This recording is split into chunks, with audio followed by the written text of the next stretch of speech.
hope everyone is having a wonderful afternoon. We are here to talk about food insecurity.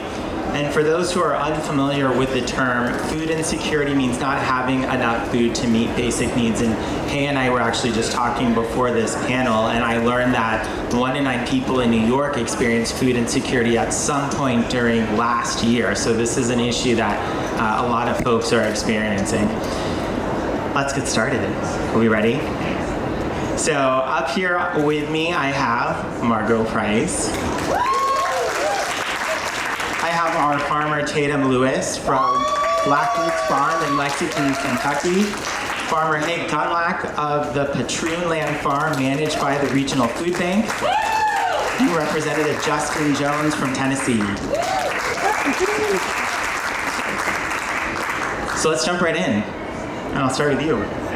So Tatum, this is a cause that you are very passionate about. Can you tell us about what your farm is doing in Kentucky with Farm to Food Bank? Well, we provide LFPAs, CSAs amongst our community. We've been doing it. Can you spell that out for the folks who might not know what that means? Oh, local food purchase agreements for farmers. So it's only for farmers within the region of the area. It gives opportunity to small farmers and people of color to get their produce out there that we can't compete with a big farm tech and everything that's moving into our industry. And what are you doing with those programs? So with me, so far this year, we have given over 400 CSA boxes. We've been incorporated into 2 cities with the LFPA programs, one being Louisville's Metro West End, which is a food desert. So we are providing food for them below the cost because of corporate partners and people like you who understand that food should be free. We should be able to eat healthy, good food for free. So we help provide that. Yeah, we can clap for that. We can clap for that. I'm interested, as a farmer, when did you realize that you could play a role in addressing food deserts and food insecurity in your community? COVID. I was working in distribution at Save a Lot when I bought the farm back in 2018.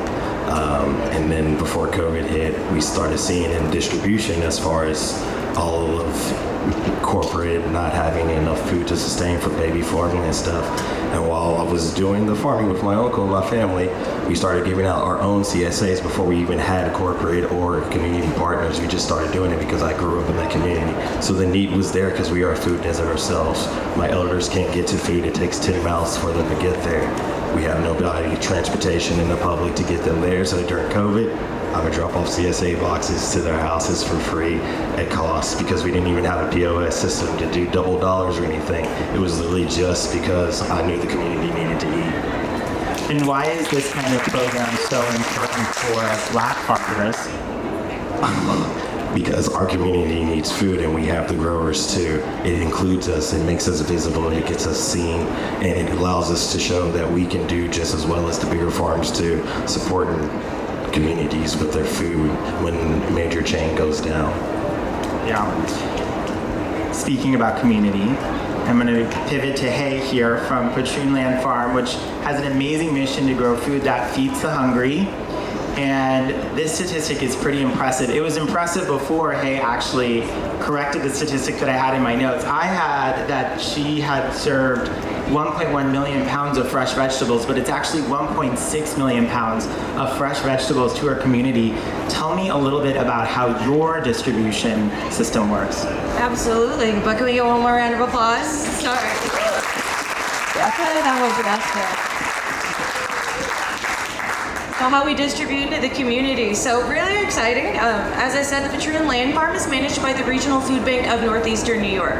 100% of the produce that we produce, try saying that 5 times fast, actually goes to our food bank. So we start in February. We start cleaning out our greenhouse, we start sanitizing our seed trays, and then we go out and start planting our seeds. Now 90% of the work is actually done by volunteers. We have about 4 permanent staff members, and in the summertime we will hire on 3 to 4 more people to help us farm over 40 acres. So once we seed everything, it goes into the ground. Once it's in the ground, it's a lot of weeding we gotta do. Then we go out, pick it, harvest it, stick it in our cooler, goes directly down to the food bank and then out to over 100 1,000 different agencies that we partner with. So we were doing this all by ourselves. Again, 90% of the work that goes down on our farm is volunteer-based. I love the positive energy of this group today. 1,000 organizations, is that what you said? Over 1,000 different partnering organizations, which are not just pantries like what we all think about, but we help soup kitchens, we help shelters, we have programs like the backpack program that gets food directly into the children's homes, we partner with senior programs, so we're really doing a lot here. And what strategies are you using to engage these, a lot of them I'm imagining are community-based organizations, to sort of make sure that they're the folks that they take care of are getting good food? What kind of tactics are you using? So that's very different. The regional food bank covers 41% of the landmass of New York State. So that is 23 different counties. And what works in one county might not work in another county. We actually have a strategic plan that the food bank is rolling out right now. And so we're going into each one of the counties we partner with. We're talking to the leaders, we're talking to people who are in that food gap and saying what works well for you. Some of it might be a standard food pantry. Some people might need delivery to their homes. As I said, it's different for every community that we go in, and that's one of the biggest things that we work on, is recognizing that difference and trying to get in there. Representative Jones, you are here representing District 52, which is Davidson County, right? My notes are spot on. You are actually no stranger to advocating on behalf of your community, and food insecurity is a crisis that's actually happening where we all live. How can we be better advocates for bringing good food to those who need it? And if you could, what are some things that you've seen that are personally successful in being a good advocate? Well, it is so great to be here with you all, and I'm really here to learn a lot. I serve as the youngest black lawmaker in the most diverse district, which is in Nashville, in our state, and I kind of come here through a lesson that what they mean to harm us can sometimes be good. I was put on agriculture committee as what the speaker thought was a punishment. He took me off my committee, put me on the agriculture committee because I represent an urban district, but it's been the best and most amazing place to fight for environmental justice, to fight for food justice, as racial justice issues. And in our state, we know that this is also an issue of building multiracial democracy. In Tennessee, one of the things that they did when black people tried to register to vote was they kicked them off their farms and created tent cities where some of my elders were removed from their land, taken away from access to food as a punishment for trying to exercise their franchise and their democratic rights. And today, we see this same connection between fighting for racial justice, fighting for democracy, with challenging these multinational conglomerates who want to control our food systems. And so what we're seeing on our agriculture committee is that it's been an amazing place to advocate for communities like mine that have been underserved. You know, we live in a state where 1 in 5 children live in poverty, where, you know, it probably is easier to get a gun in my state than it is to get a nourishing, high quality meal. I mean, that's the shameful thing about it. And so what we're trying to uplift is centering the real issues. And so on our agriculture committee, they focus more on conspiracy theories and culture wars. We spent more time this session talking about COVID vaccines in lettuce, which is not a reality, which is not true, than we did about the insecurity of our communities who don't have access to clean, fresh food and fresh produce. And so one of the things we've been trying to do was to recenter the conversations, introduce legislation to refocus on what are the real issues for our community. So in Tennessee, we were one of the few states that missed the federal grant for $7 million to provide money to farmers to help underserved communities in our food banks. And so they were more focused on attacking drag shows, it seemed like, than they were about feeding our babies. And that was the shameful thing about it. And so what we're trying to do again is really just say this is not an issue of left or right, but this is a moral issue of right and wrong. How are you going to say when they were hungry, did you feed me? And you don't want to make the Bible say book, but you forget that part. And so that's kind of what we're talking about in our state. And being on agriculture committee has been the most amazing place to do that. I'm the only member of our committee who represents an urban district, but we know that all of us eat, no matter where you live in our state, from Nashville to Memphis to Knoxville, the cities, we all eat, and so we should be connected and just as invested in agriculture justice as those of our folks in rural communities. And so that's a little bit of what we're doing in Tennessee.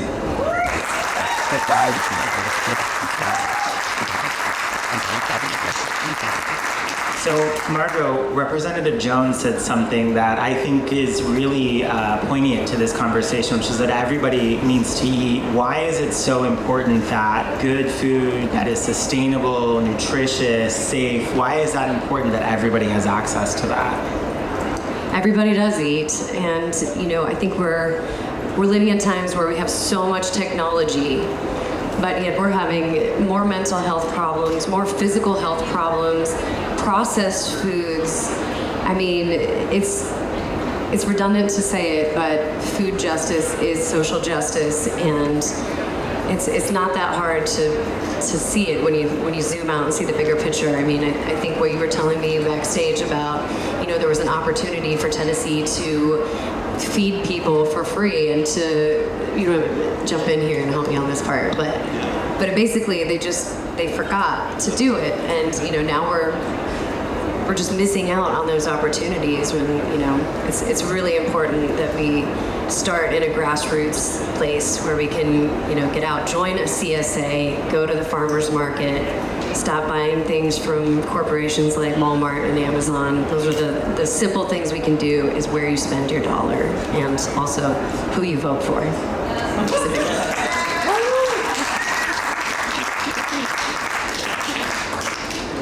So I want to ask a question for, I guess, all of you. And maybe I'll start with you, Tatum, because I feel like the answer might change depending on the perspective here. But how do you see the impact of what you're doing? How do you know that your community, because they're getting access to good food, is becoming healthier? For me, it's the fact that I keep seeing repeated customers, and people call me at 2:30 in the morning to make sure I'm going to have something for them because they're worried that they won't get what they need from the grocery store, what we grow, cater to. My culture's food. It's like we work on blood pressure, so we have a lot of beets and stuff like that, so people take that because, it's preventative. So we help my community with preventative medicine. So for me, I see that because they come back and my blood pressure's down. Doctors say I'm doing good. They said my diet's good because it's always the diet. So if I'm providing healthy, organic food, it helps your diet, it helps your health. So I see those results because I see them on Sunday at church. Thank you, thank you, thank you. And I love that. And it's what keeps me motivated to do it.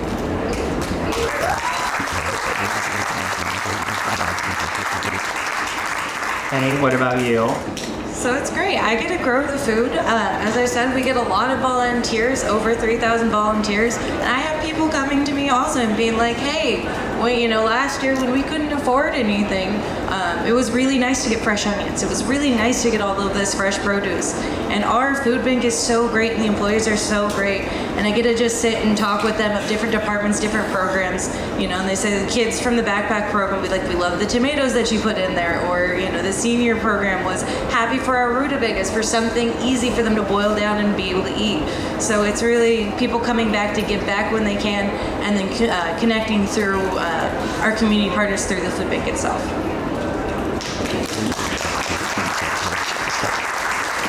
Margo, you reacted to something that Tatum said that I kind of want to ask you about, and I thought it kind of stuck with me as well. You're growing food for your community, right? Let's unpack that a little bit. Family farmers are members of communities. They're not this big corporation. They're folks that love and care about you, right?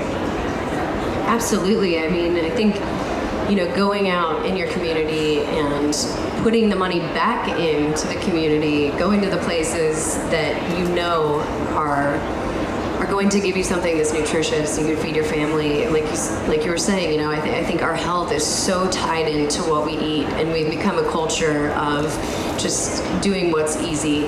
And so I'm so grateful to folks like you that are going out there and taking the time to grow food that's going to truly nourish people, and just thank you both so much.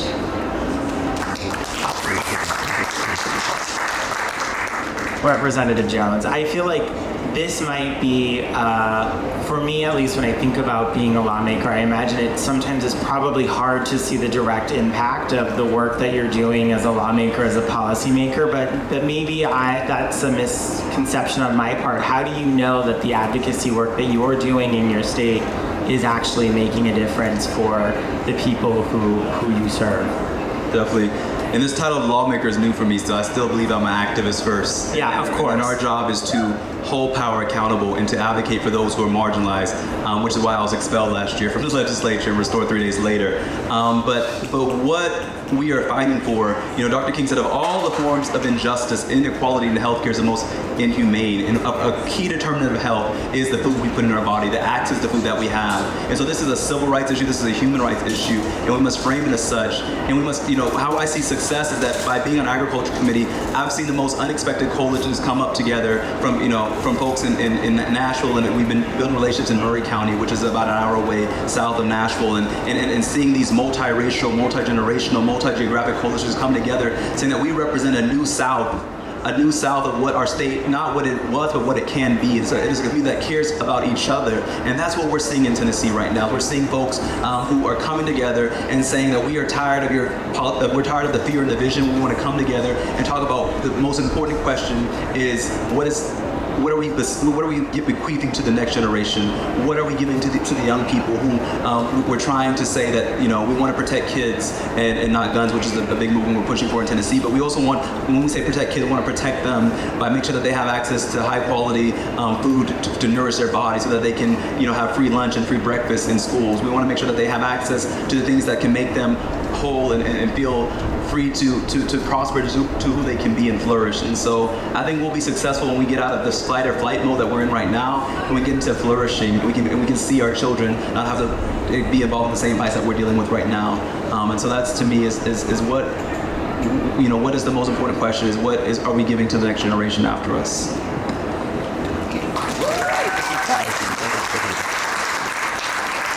One thing that I want to kind of point out to the audience here is that I'm sure a lot of you probably came because Farm Aid has a lot of really incredible artists and there's good music, and while you're here you get to do some cool things in the farmyard and maybe learn a couple things as you're exploring. But I want to sort of inspire everybody to action, right? We're all learning something, but how can we go back and make a difference in our own communities, in our own worlds? And so Representative Jones, what advice would you give to some of the folks in the audience today who are maybe feeling inspired about hearing about the incredible work of the folks up on this panel, but not sure how they can go back and actually turn that into action for themselves?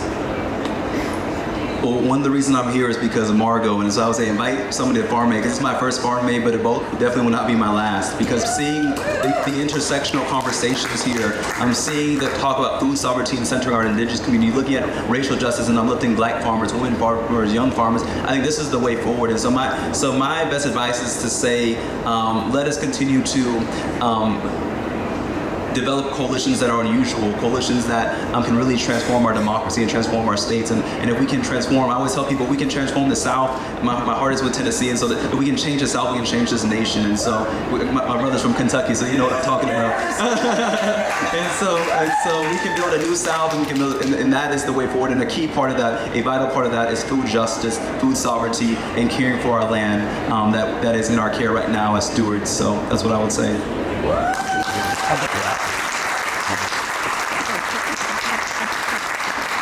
Margo, what advice would you give to the audience so that they can go back and be agents of change in their own communities?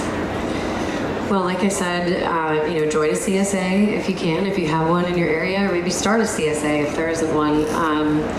Obviously, to quote Neil Young, if you see a farmer's market, stop.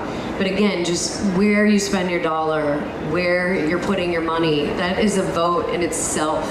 And I think, obviously we have so much work to do in the South, in Tennessee, but I'm so inspired by the work that you do, and you've really made me want to stay and fight and change things for the better instead of just completely fleeing. So to anyone here, like I said, make sure you're registered to vote, make sure your friends are registered to vote. We don't sleep with people that don't vote, so that could even be motivation. Drag them out to the polls, and let's make some change.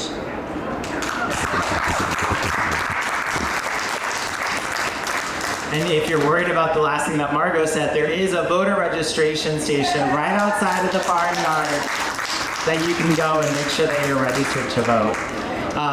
Hey, for you, how can folks like this audience help the work that you're doing? Oh, I love this question. If you haven't heard already, 90% of the work we do at our farm is volunteers. So, I always say donate. Find your favorite nonprofit organization. Margo said your money is where your mouth is. Donate to organizations like this. If you can't donate your money, donate your time. Go out there, find what you want to do, and be a part of it. And that also helps connect you back to your community as well, so you can see where your food is going, or you can see where it's coming from. It connects you to the land, it connects you to your friends and family in your community. But yeah, donate your money, donate your time, and speak up. Let people know. Let people know what you saw and where you saw it and what they're doing, and stay informed. I'll ask you the same question. How could folks in our audience help a farmer like you? Honestly, it's simple. Thank us. Thank your local farmer. Thank your local producer, urban gardeners. Honestly, we keep the system alive to feed everybody. When corporate goes down, the food chain goes down, it's us. And it's a very, glorious job. But just say thank you and appreciate, that someone spending their time, hard-earned money, because it's not the most satisfying at the end of the day in your bank account, but what you do at the end of the day, it makes you feel good, because I know I fed people and people are having a healthier lifestyle. So just thank you. That's it. That's all we need. Thank you. Thank you. Thank you. Who is a farmer in the audience? Could you all raise your hands? Okay, these are the folks who guys can stand after this demo.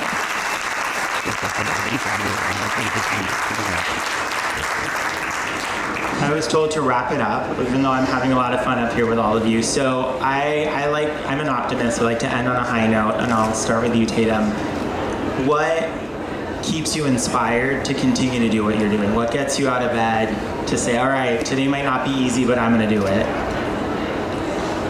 Well, I'm a third generation farmer, and my uncle always calls me in the morning and says, your granddaddy did it, his granddaddy did it, you got to do it. It's my responsibility. It's something that I did put on my shoulders. It's something I wanted.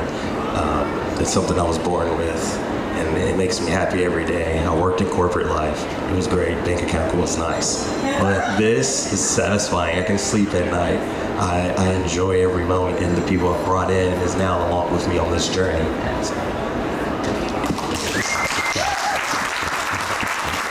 Hey, what about you? What keeps you going? We have a huge focus on education up at our farm, and I have my whole life. And just working with people and being able to say, hey, did you know this? Or did you know this is where your food comes from? Not everyone gets it, but you see that one person and it clicks for them, and they're like, cucumbers or pickles? What? That one little instance every single day. I always get one of them every day, and that's one person, you can change their whole life. Margo, as a board member, what keeps you going? I think my children keep me going and thinking about the future and future generations. I think Willie Nelson inspires me to keep going, and Representative Jones in Tennessee 3, y'all inspire me too. All right, Representative Jones, I will let you have the last word. I'm Harriet and Tessie's grandson, and my grandma's always taught me that if you take care of the land will take care of you. That's what I think keeps me going. It's just remembering my ancestors, but also recognizing that, I want my children to live in a better world than this, and I want them to be able to live in a world that they feel held and they feel safe and they feel, whole. And I think that's what we're fighting for. And so I think panels like this, looking at this is what this nation is. This is what this nation looks like. And we're in a time where there's a lot of fear. There's a lot of folks trying to separate us. But if you look at the power of this room, this is who we are as a nation, and this is who the vision that we're fighting for this nation to be. And so I think we can be proud of that, and we can be proud of a community that cares for each other. And so that's the vision that we're lifting up in these times.